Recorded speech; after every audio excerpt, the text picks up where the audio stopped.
ही माझी ताकद अडचणी मिनिटाची फक्त काम सांगितलं घ्यायचं नाही मी आहे तुझ्या माग यांच्या जेव्हा मी बोलतच मामा कराडात तर मामा दुसरा इथं देणार दिसला सुट्टी नसते तर माझं काम कसं आहे दाखव मला सांगतो मला मी भोळा आहे सगळी म्हणते आमच्या शक्ती बाबा आहे म्हणते विषय मी भोळा आहे माझं एवढंच आहे मी भोळा दिसता आहे काम कसं माहिती आहे आज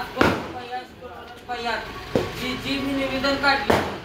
2 दिवसात कार्यक्रम लागला मला माहिती काम करायची सुट्टी नसते आता अधिकाऱ्याला काय माहित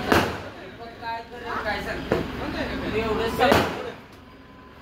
माझ्यावर प्रेम करा काम सगळे होते आपल्या सरपंचाची गरज नाही सरपंचाला हलवायचं काम मी करून आपल्याला नुसतं काम सांगायचं ते होतंय तुम्ही बघताय त्याचा विषय नाही माझा वाढदिवस आहे हे आली आणि तुम्ही बी मोठ्या संख्येने आला मी मनापासून आभारी आहे आणि थांबतो. जय